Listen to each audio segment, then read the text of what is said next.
Assalamualaikum warahmatullahi wabarakatuh. Innal hamdalillah nahmaduhu wa nasta'inuhu wa nastaghfiruh wa na'udzu billahi min syururi anfusina wa min sayyiati a'malina. Man yahdihillahu fala mudhillalah wa man yudlil fala hadiyalah. Ashhadu an la ilaha illallah wahdahu la syarikalah wa ashhadu anna Muhammadan abduhu wa rasuluh. Ya ayyuhalladzina amanu taqullaha haqqa tuqatih wa la tamutunna illa wa antum muslimun. Ya ayyuhan nasu taqu rabbakumul ladzi khalaqakum min nafsin wahidah wa khalaqa minha zawjaha wa batha minhuma rijalan katsiran wa nisaa'a wattaqullaha alladzi tasaaluna bihi wal arham innallaha kana 'alaikum raqiba. Ya ayyuhalladzina amanu taqullaha wa qulu qawlan sadida yuslih lakum a'malakum wa yaghfir lakum dhunubakum wa man yuti'illaha wa rasulahu faqad faza fawzan 'azima. Amma ba'd, fa inna asdaqal hadithi kitabullah wa khairal hadi hadi Muhammadin sallallahu alaihi wasallam wa syarrul umuri muhdatsatuha wa kullu muhdatsatin bid'ah wa kullu bid'atin dhalalah wa kullu dhalalatin finnar. Ma'asal muslimin, ikhwani fillah wa akhwati, bapak-bapak, ibu-ibu, saudara-saudari rahimani wa rahmakumullah.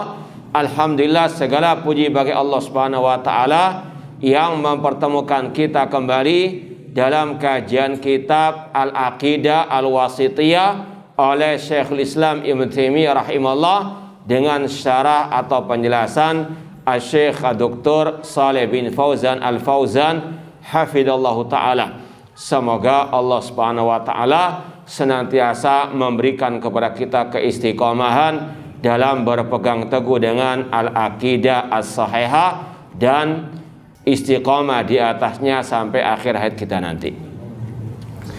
Kita sekarang sampai pada halaman 24 cetakan yang ada di hadapan ana. Al-istidlal ala itsbati asma'illah wa sifatihi minal Qur'anil Karim, yaitu tentang dalil-dalil yang berkaitan dengan penetapan nama-nama dan sifat-sifat Allah di dalam Al-Qur'anul Karim. Yang pertama di sini disebutkan al-jam'u bainan nafi wal itsbat fi wasfihi ta'ala. Ini masih ada kaitan dengan pembahasan yang lalu, bahwasanya Allah menjamakkan antara sifat yang Allah tetapkan dan yang Allah tiadakan dari dirinya di dalam Al-Qur'anul Karim. Syekhul Islam Ibnu Taimiyah rahimahullah berkata, wa qad dakhala fi hadhil jumlati ma wasafallahu bihi nafsahu fi suratil Ikhlas allati ta'dilu thulutsal Qur'an. Dan termasuk dalam pembahasan ini, yaitu yang kita isyaratkan tadi, tentang dijamakkannya sifat-sifat yang musbata yang Allah tetapkan bagi dirinya dan sifat-sifat yang Allah tiadakan dari dirinya di dalam Al-Quran. Contohnya yaitu pada surat Al-Ikhlas yang dikatakan sepertiga Al-Quran. Haitsu yaqul, Allah berfirman, Qul huwallahu ahad. Di sini menunjukkan kalau untuk berdalil tidak perlu membaca at-ta'awud. Ya, ini sudah kita sampaikan pada kajian hari Selasa. Al-isti'adzah yang Allah katakan dalam Al-Quran, faida qara'tal Quran fasta'id billahi minasyaitonir rajim. Kalau Anda mau membaca Al-Quran, bacalah ta'awud, a'udzubillahi minasyaitonir rajim terlebih dahulu. Itu kalau tujuannya memang untuk membaca, bukan untuk berdalil. Ini bedakan, dan ini yang sudah kita sampaikan. Makanya Rasul SAW ketika khutbatul hajah, apa khutbatul hajah itu? Yaitu tadi pembukaan kajian kita, innal hamdalillah nahmaduhu. Di situ Rasul membaca beberapa ayat Al-Quran, ya ayyuhalladzina amanu taqullah. Namun Rasul nggak mencontohkan pakai apa?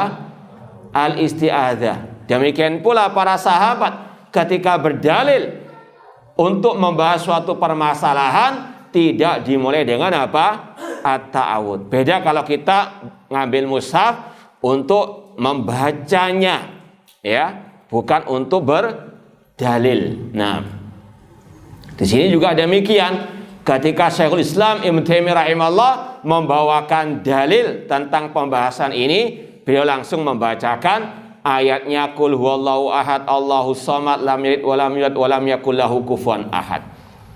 Hafal semua kan insyaallah? Alhamdulillah. Baik. Asyarah kita baca langsung syarahnya. Wa qad dakhala fi hadhil jumlah ay allati taqaddamat wa hiya qauluhu wa huwa subhana qad jama'a fi ma wasafa wa samma bi nafsahu baina nafyi wal itsbat. Yang dimaksud dengan ucapan Syekhul Islam di atas masuk ke dalam ucapan ini, yaitu yang sudah kita lalui pada minggu yang lalu, yaitu ucapan Syekhul Islam Ibnu Taimiyah rahimahullah, Allah Subhanahu wa taala menjamakan di dalam apa yang Allah sifati, yang Allah namakan dirinya dengannya, antara peniadaan dan penetapan. Ya, sudah kita sampaikan dalam Al-Qur'an ada sifat yang musbata, ada sifat yang apa? Yang manfiyah. Ini metode Al-Quran menjamakkan keduanya. Fa'arada huna atau fa'arada huna an yurida ma yadullu ala dzalik minal kitabi wa sunnah. Dan pada kesempatan ini dan yang akan disampaikan lagi berikutnya, beliau ingin menunjukkan contoh-contohnya, dalil-dalilnya dari Al-Quran dan Sunnah Rasulullah SAW tentang sifat yang musbata dan sifat yang apa? Manfiyah. Fabada'a bisratil ikhlas li fadliha. Dimulai dengan surat Al-Ikhlas karena keutamaannya. Nanti akan disampaikan keutamaannya. Kemudian kata Syekh Shalih bin Fauzan, wa summiyat bidzalik li'annaha ukhlisat fi sifatillah. Salah satu sebab penamaan surat Al-Ikhlas karena hanya dimurnikan tentang pembahasan sifat Allah. Al-Ikhlas artinya apa? Memurnikan. Allah namakan surat ini dengan Al-Ikhlas karena Allah ingin memurnikan surat ini hanya berkaitan dengan sifat-sifatnya saja. Ini salah satu sebab penamaan surat Al-Ikhlas. Karena murni hanya berkaitan dengan apa? Sifat Allah. Yang kedua, kenapa dinamakan surat Al-Ikhlas? Wali annaha tukhallis qari'aha minasyirki. Karena orang yang membaca surat Al-Ikhlas dan paham maknanya dan dia mengamalkan isinya, maka dia akan terbebas dari kesyirikan, baik syirik besar maupun syirik kecil. Ini pentingnya surat Al-Ikhlas. Dan kalau kita sebut kenapa surat Al-Ikhlas diturunkan oleh Allah Ta'ala, apa sebab nuzulnya? Kata para ulama berdasarkan riwayat-riwayat yang sahihah, yaitu pertanyaan dari orang-orang musyrikin kepada Rasulullah SAW. Unsub lana rabbaka, wahai Muhammad, sebutkan nasab keturunan Rabbmu. Maka Allah turunkan surat Al-Ikhlas sebagai jawaban atas pertanyaan orang musyrikin tersebut. Itu sebab nuzulnya surat apa? Al-Ikhlas. Kemudian dibahas berikutnya tentang keutamaannya. Tadi tentang kedudukannya, sebab penamaannya, sebab turunnya. Ini keutamaannya. Allati ta'dilu sulusal Quran. Ini diambil dari sabda Rasul SAW. Qul huwallahu ahad ta'dilu sulusal Quran. Surat Al-Ikhlas itu sepertiga Al-Quran. Apakah kalau kita membaca 3 kali berarti khatam Al-Quran? Apakah seperti itu? Istilah ulama ijza dalam masalah mencukupi. Kalau kita baca 3 kali sama dengan khatam Al-Quran? Jawabannya apa? Ya atau tidak? Tidak. Karena sebagaimana kata Syekh Muhammad bin Utsaimin, kalau seperti itu pemahamannya, berarti ketika orang itu salat cukup membaca Al-Ikhlas selesai, nggak perlu baca apa? Al-Fatihah. Paham enggak? Karena Al-Fatihah rukun salat. Kalau dibaca Al-Ikhlas 3 kali berarti khatam Al-Quran, berarti termasuk juga sama dengan membaca apa? Al-Fatihah. Tidak benar. Maka dikatakan Al-Ikhlas sepertiga Al-Quran. Yang pertama dari sisi pahalanya. Insya Allah pahala orang membaca Al-Ikhlas ini sama dengan membaca sepertiga apa? Al-Quran. Yang kedua dari sisi maknanya. Dari sisi maknanya, Al-Quran terbagi menjadi 3 secara global. Dikatakan di sini, aitusawi wa dzalika li anna ma'ani Al-Quran salah satu anwa, tauhidun wa qasasun wa ahkamun. Dikatakan Al-Ikhlas sepertiga Al-Quran dari sisi maknanya, karena Al-Quran secara global ada 3 kandungannya. Yang pertama berkaitan dengan tauhid, yang kedua berkaitan dengan kisah-kisah, kisah para nabi dan kaumnya, kisah orang-orang yang saleh, kisah orang-orang kafir, musyrikin dan seterusnya. Kemudian wa ahkam, masalah hukum-hukum syariat. Maka apa? Al-Ikhlas karena hanya berkaitan dengan sifat Allah dengan tauhid, maka dia dikatakan sepertiga apa? Al-Quran. Karena dia telah mencakup sepertiga makna Al-Quran, yaitu dari sisi at-tauhid. Faham? Kemudian kata Syekh, wa hadhi suratu fiha sifatur rahman fahiya fit tauhid wahdahu. Surat Al-Ikhlas ini di dalamnya ada masalah sifat Allah Ar-Rahman. Kata sebagian para ulama, di antara nama lain surat Al-Ikhlas, suratut tauhid. Atau kalau dikatakan Al-Ikhlas, dalam Al-Quran ada 2 surat Al-Ikhlas sebetulnya. Atau ada yang mengatakan surat Al-Ikhlas Al-Kubra dan As-Sughra. Kakak adik lah istilahnya. Yang kakaknya siapa? Qul ya ayyuhal kafirun. Itu dinamakan juga surat apa? Al-Ikhlas.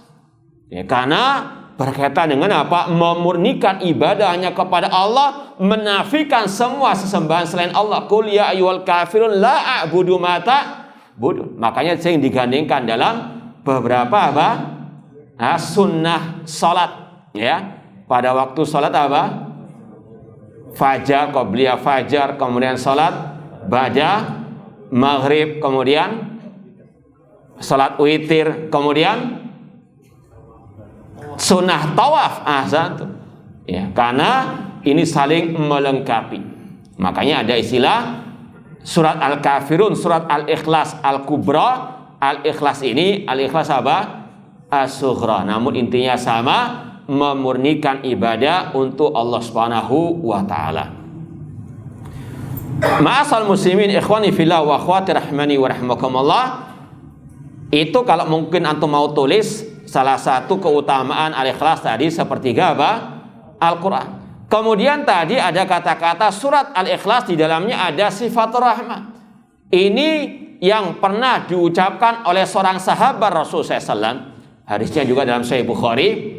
Pernah suatu saat Rasul mengutus seorang panglima perang bersama pasukannya. Sang panglima ketika membaca, istilahnya ketika sholat, menutup sholatnya selalu dengan bacaan al-ikhlas. Para sahabat yang lain penasaran, kenapa kok dia selalu menutup sholatnya dengan al-ikhlas. Maka mereka pun bertanya kepada Rasul. Rasul berkata, selalu tanya kepada imam kalian, kenapa kok sering membaca surat al-ikhlas. Maka sang imam menjawab, li'annaha sifatur rahman, karena surat al-ikhlas itu berkaitan dengan sifat Allah ar-Rahman. Wa ana uhibbu an aqra'aha, dan aku pun suka untuk membacanya. Maka Rasul mengatakan ketika mendengarkan jawaban sang imam tadi, akhbiru annallahu yuhibbu, beritahukanlah kepada dia Allah mencintainya. Karena apa? Dia mencintai surat al-ikhlas. Maka cintai surat al-ikhlas ini. Di antaranya dengan kita mempelajari isinya. Demikian pula di antara keutamaannya, pernah suatu saat Rasul melewati seseorang yang sedang membaca al-ikhlas. Maka Rasul mengatakan wajabat, pasti. Ketika ditanya apa arti wajabat, wajabat lahul jannah, pasti dia masuk surga. Ini keutamaan surat al-ikhlas luar biasa. Jangan pernah meremehkan sama sekali. Dalam riwayat yang lain juga mirip kisahnya dengan tadi, orang itu sering membaca al-ikhlas. Kemudian ketika ditanya, dia cinta dengan surat al-ikhlas tersebut. Maka Rasul mengatakan, hubbuka iya adkhalakal jannah, cintamu kepada surat al-ikhlas mengantarkanmu, memasukkanmu ke dalam surga. Semoga Allah menjadikan kita termasuk yang cinta kepada surat al-ikhlas, dan semoga Allah masukkan kita ke dalam surganya kelak.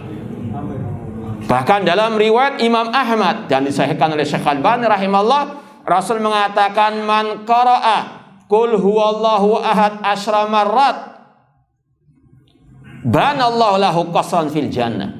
Barang siapa membaca qul huwallahu ahad hatta yakhtimah, sampai selesai 10 kali, kata Rasul, Allah bangunkan istana di surga.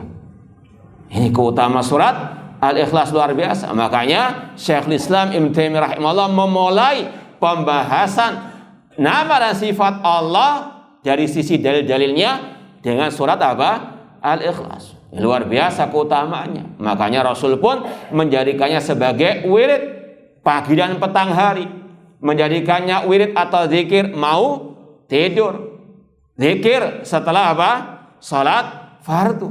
Ini keutamaannya luar biasa. Namun sekali lagi seperti yang sudah sering kita sampaikan, zikir wirid tidak selayaknya hanya diucap di bibir saja.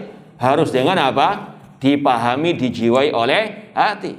Di antaranya surat al-ikhlas ini tidak sekedar kita baca saja, namun kita juga pahami isinya dan kita berpegang teguh dengannya. Kemudian kata Syekh, wa hadis surah fiha sifatur rahman. Surat ini di dalamnya ada sifat-sifat Allah ar-Rahman.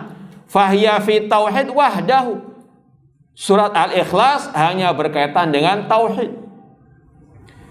Fasarat ta'dil thulutsal Quran, makanya dinamakan sepertiga Al-Quran. Wa dalil ala anna hadis surah ta'dil thulutsal Quran marwahul Bukhari an Abi Sa'id Al-Khudri radhiyallahu anhu. Dalil surat Al-Ikhlas sepertiga Al-Quran adalah hadis riwayat Imam Bukhari dari Abu Sa'id Al-Khudri radhiyallahu anhu, anna rajulan sami'a atau anna rajulan sami'a rajulan yaqra, ada seseorang mendengarkan yang lain membaca qul huwallahu ahad yuraddiduha, dan terus diulang-ulang. Falamma asbaha ja'ilan Nabi sallallahu alaihi wasallam fadzakar lahu dzalik. Ketika pagi hari orang itu datang kepada Rasul bertanya tentang hal tersebut atau menyebutkan hal tersebut. Wa ka'anna rajul yataqaluha. Orang yang mendatangi Rasul tadi seolah-olah ada ya sekedar ngerasani atau meremehkan tentang masalah surat Al-Ikhlas tadi. Maka Rasul pun menjawab, "Walladzi nafsi biyadih, innaha la ta'dil thulutsal Qur'an."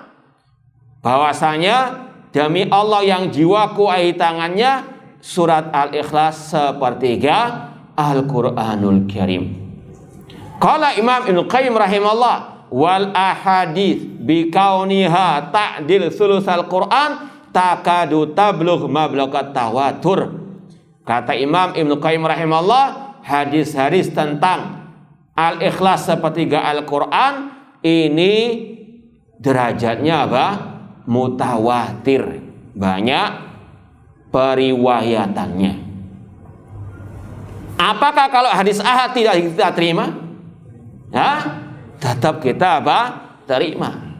Inilah bedanya ahli sunnah dengan ahli bidah. Seperti yang kita sampaikan dari syarah Syekh Al-Walid tentang ciri-ciri ahli bid'ah, bahwasanya kalau ahli bid'ah itu tidak mau menerima hadis ahad terutama dalam masalah al-aqidah. Adapun ahli sunnah yang penting derajatnya sahih, mutawatir atau ahad, sedikit atau banyak periwayatannya itu diterima. Nah, kemudian haitsu yaqul, ini mulai pembahasan tafsirnya. Qul huwallahu ahad, ayat yang pertama. Yaqulullah azza wa jalla atau jalla sya'nu, qul ya Muhammad, katakan wahai Muhammad. Kata Syekh, wa fi hadza dalilun ala anna al-Qur'an kalamullah. Jadi kata-kata qul ini adalah dalil Al-Quran itu kalamullah, bukan kalamnya Nabi. Kalau Al-Quran kalamnya Nabi nggak perlu pakai kata apa? Kul.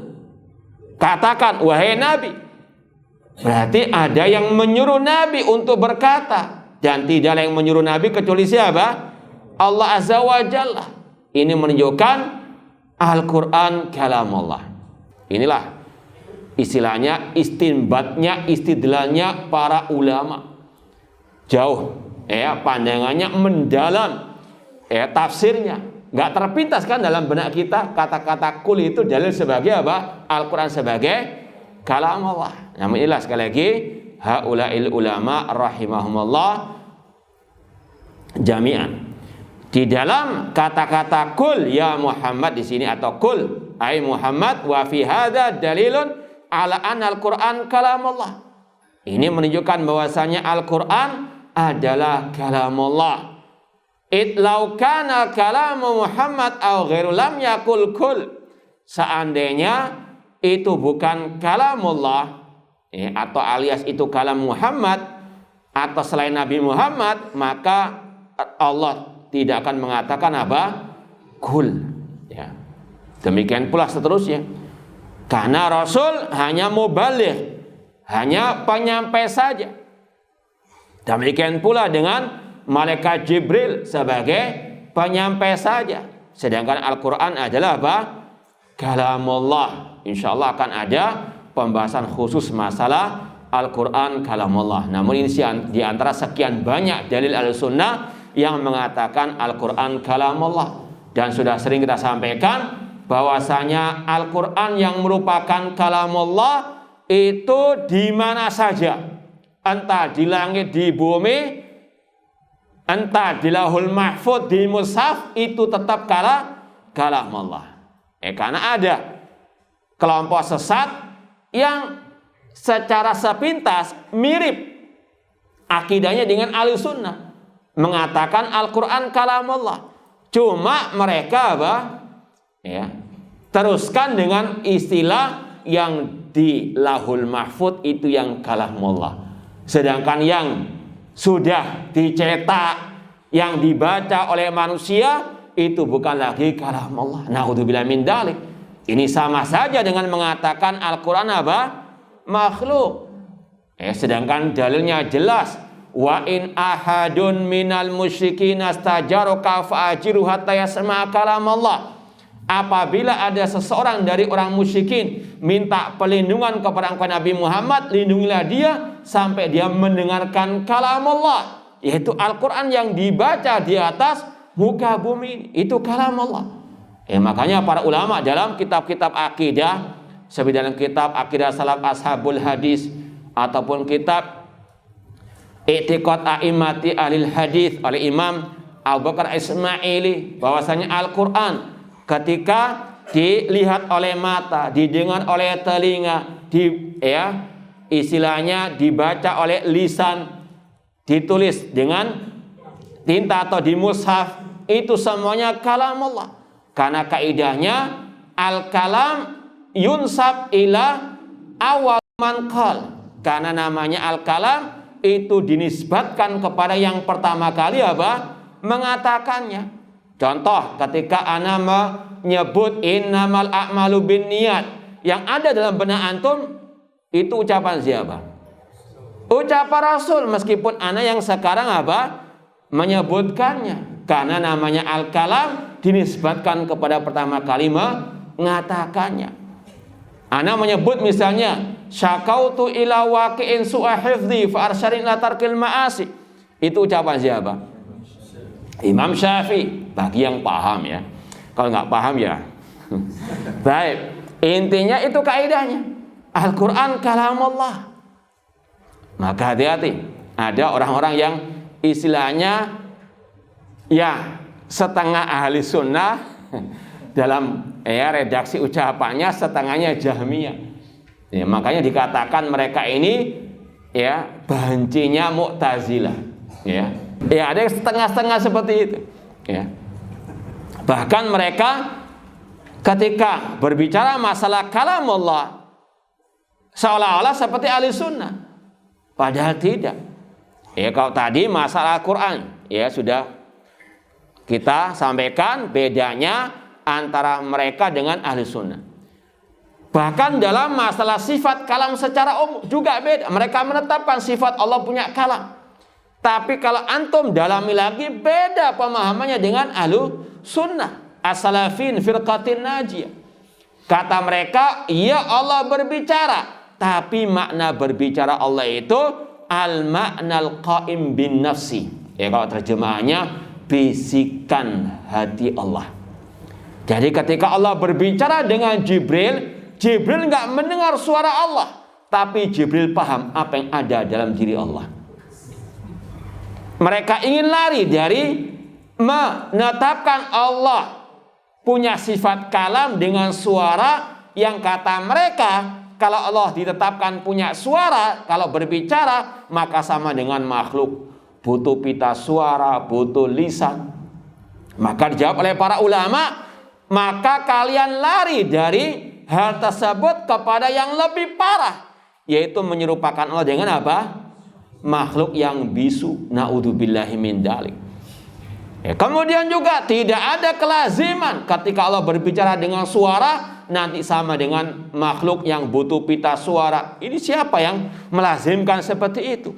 Jangankan Allah, makhluk selain manusia ketika berbicara juga nggak butuh pita suara, nggak butuh lisan. Seperti dalam Al-Quran, dalam surat Yasin yang juga sering mereka baca, al-yawma nakhtimu ala apal ya masyaallah. Nah, al-yawma nakhtimu ala afwahihim wa tukallimuna aydihim. Pada hari ini itu pada hari kiamat kami kunci mulut-mulut mereka. Wa tukallimuna aydihim. Tangan-tangan mereka berbicara. Mana mulut tangan itu? Ada enggak? Tidak harus yang berbicara punya apa? Mulut. Dan juga dalam ayat yang lain Allah mengatakan bahwasanya al-julud ya, yaitu kulit itu kita apa? Akan berbicara pada hari kiamat. Contoh juga sekarang HP itu kan bisa bicara juga. Betul nggak? Keluar suaranya enggak? Ada lisannya, ada pita suaranya? Tidak harus. Namun itulah ahlul bidah, suka melazimkan sesuai dengan akal mereka sendiri. Ahlus sunnah mengatakan Allah punya sifat kalam sesuai dengan kebesarannya, dan kalamullah bisautin yusma, dengan suara yang didengar. Seperti dalam hadis riwayat Bukhari, Rasul SAW mengatakan bahwasanya pada hari kiamat Allah yahsyurul ibad hufatan uratan ghurla. Allah akan mengumpulkan manusia pada hari kiamat dalam keadaan telanjang bulat, tidak beralas kaki, dalam keadaan tidak dikhitan. Wa yunadihim bisautin, dan Allah memanggil mereka, jelas dalam Sahih Bukhari, bisautin, dengan suara. Nanti mereka ngomongnya lagi Imam Bukhari Wahabi atau dipalsukan oleh Wahabi. Itu senjata apa? Akhir mereka, ya, tanpa mau susah payah mengoreksi dan seterusnya, langsung menuduh apa? Di karang-karang Wahabi dan seterusnya. Naudzubillah min dzalik. Intinya harus Ahlus Sunnah teliti, as-salafiyun harus teliti. Kadang mereka mirip-mirip, ya, ucapan akidahnya dengan akidah salaf, tapi kalau diteliti kembali itu beda, ya. Demikian pula dengan yang lainnya, harus banyak-banyak apa? Belajar untuk kita bisa teliti. Makanya ada ungkapan dari Imam Asy-Syafi'i, man ta'allamal ilma falyudaqqiq.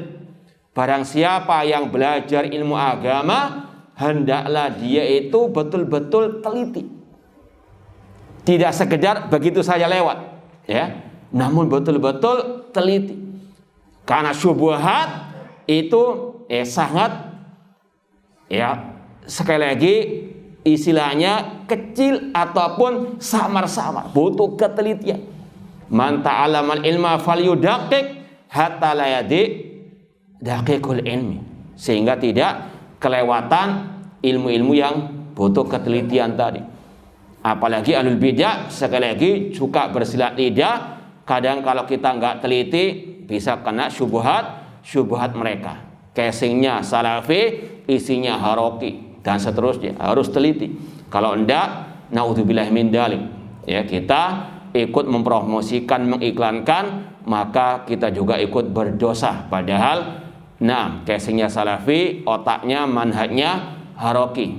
Maka hati-hati. Contoh yang lain, pembahasan masalah tauhid misalnya, istilah tauhid juga harus teliti.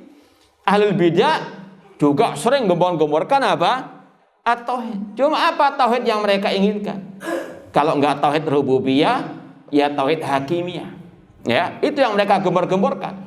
Padahal para anbiya wa rasul yang mereka prioritaskan tauhid apa? Al-uluhiyah. Makanya harus teliti. Wah, ini juga kajiannya tauhid yang mana dulu?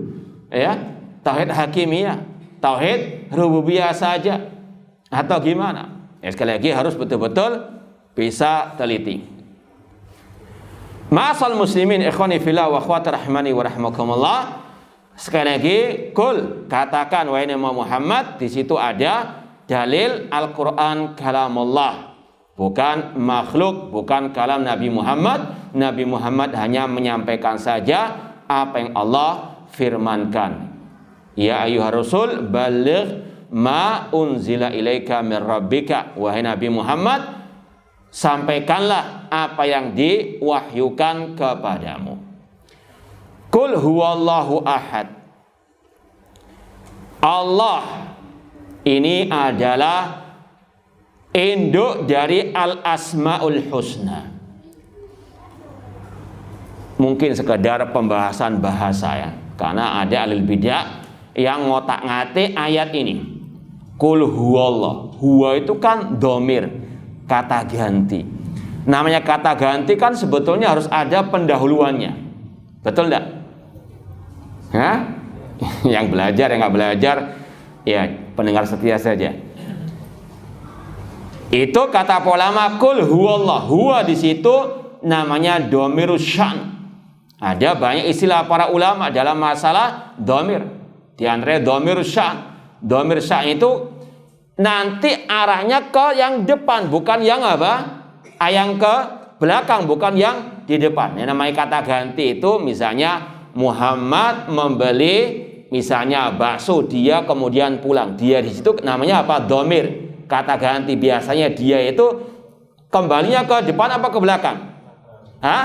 Ke belakang kan? Kalau di sini dhamir sya'n namanya para ulama, dalam bahasa namanya dhamir sya'n, itu nanti maknanya kembali ke depan. Paham? Qul huwallah, maka depannya siapa?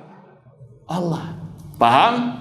Ya, karena sekali lagi ada al-bidah yang mengotak-ngatik, kemudian nanti ketemunya qul huwallahu ahad, ahad di situ nanti ada mimnya, jadi Ahmad.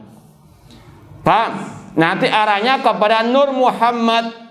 Naudzubillahi min dzalik. Paham? Ini tafsir yang batil. Ada juga yang mentafsirkan qul huwallahu ahad dengan tidak ada yang wujud di wujud ini kecuali wujudnya Allah. Alias apa?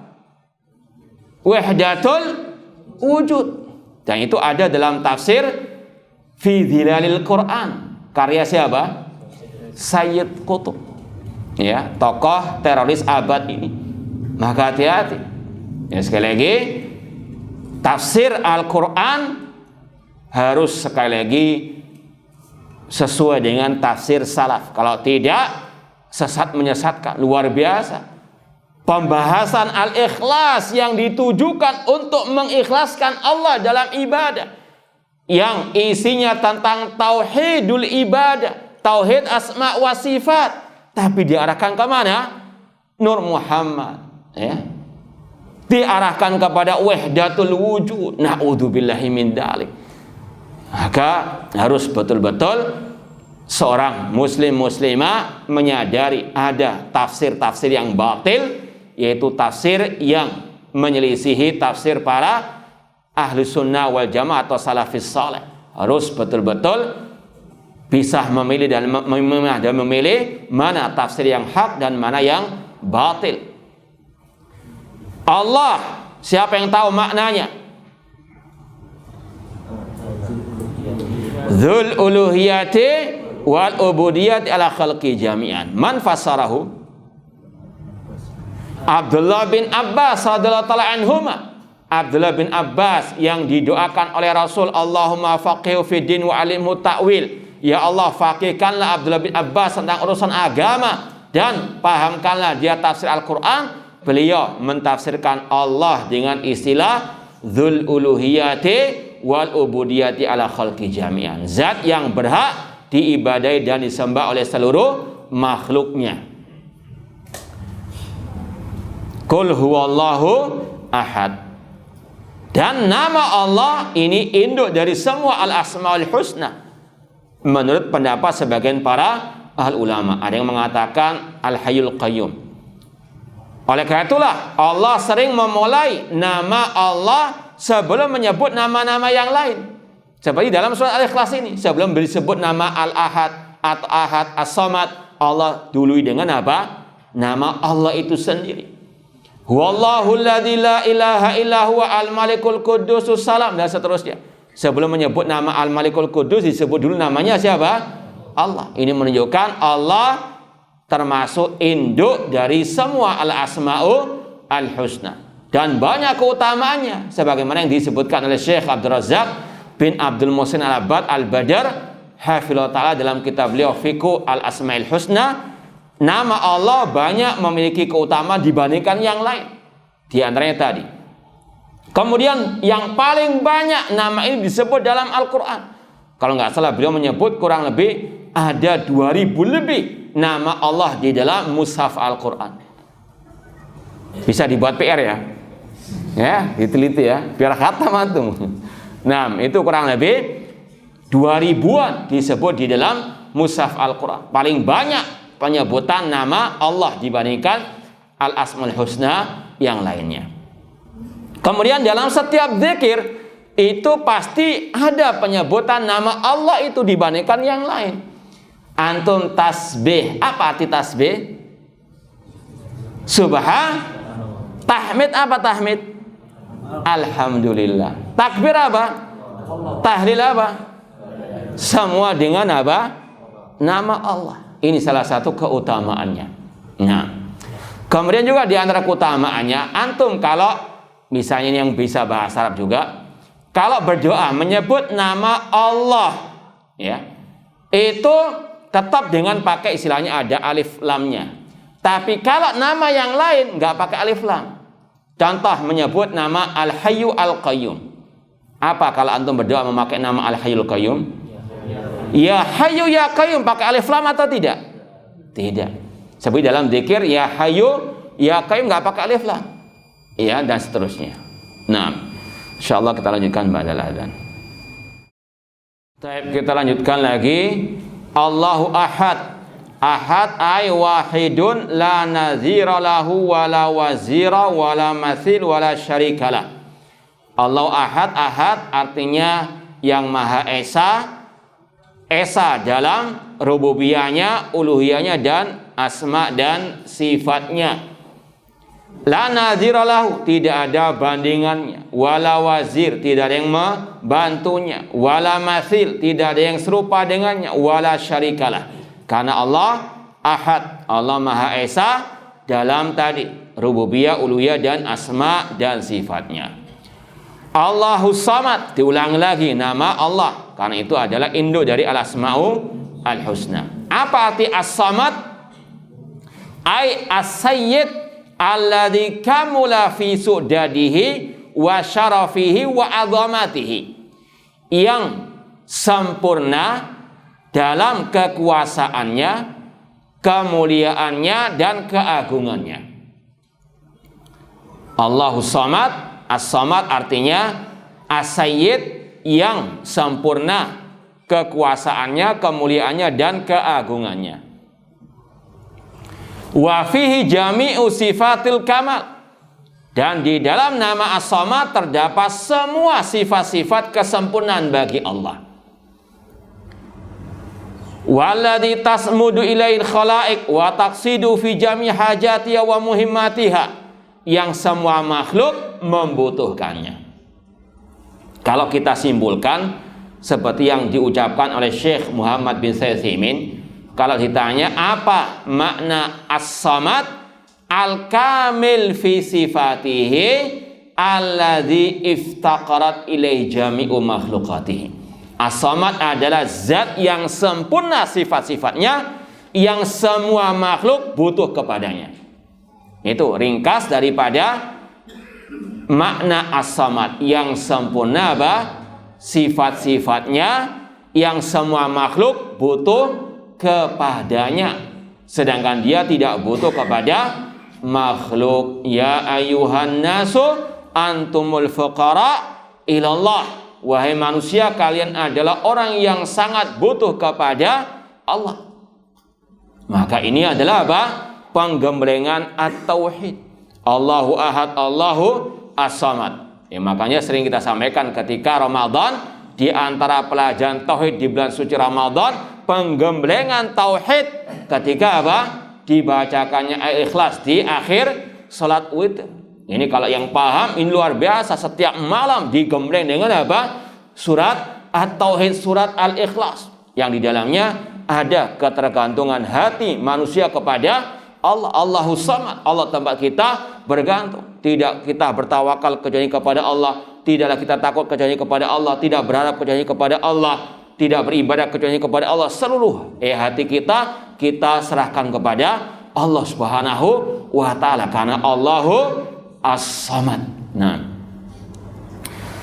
lam yalid wa lam yulad, ai laisa lahu waladun wala walidun. Allah tidak beranak dan tidak diperanakan.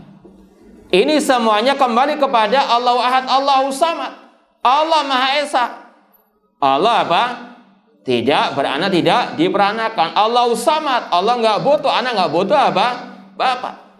Ini sekali lagi menunjukkan kesempurnaan nama Al-Ahad As-Samad. Wa fihi arad ala nasara wa musyrikil Arab alladzina nasabu lillahil walad.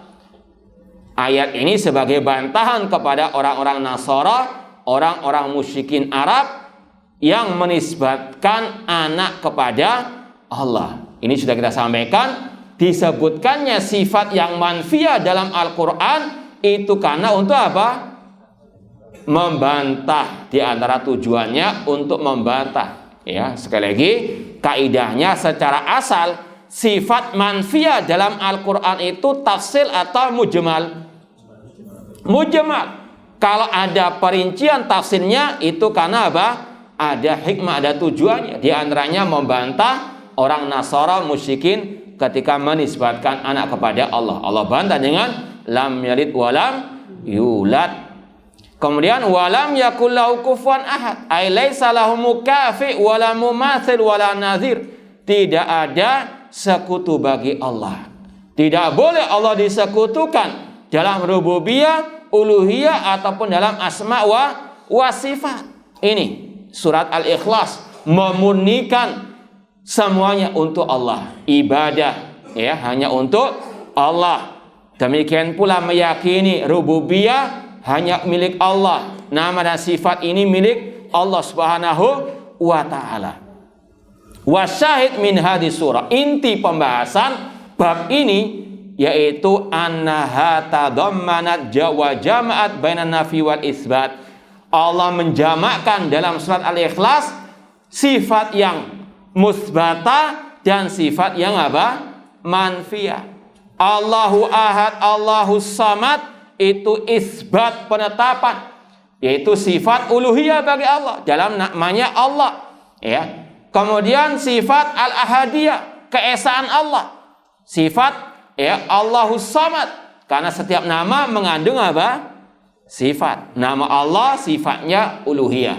Al-ahad al-ahadiyah dan as-samad dengan samadiyahnya. Ini sekali lagi menunjukkan penetapan sifat-sifat Allah tersebut. Allah menyebutkan sifat yang musbatah. Allahu ahad, Allahu samad.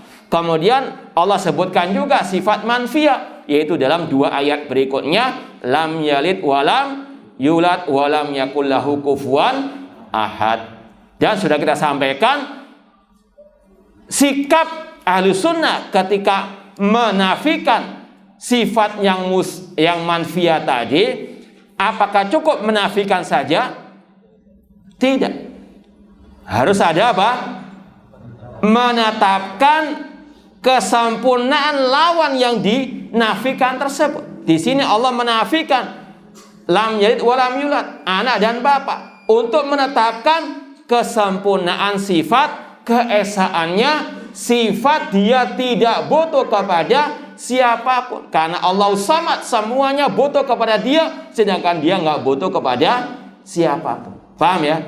Ini sekali lagi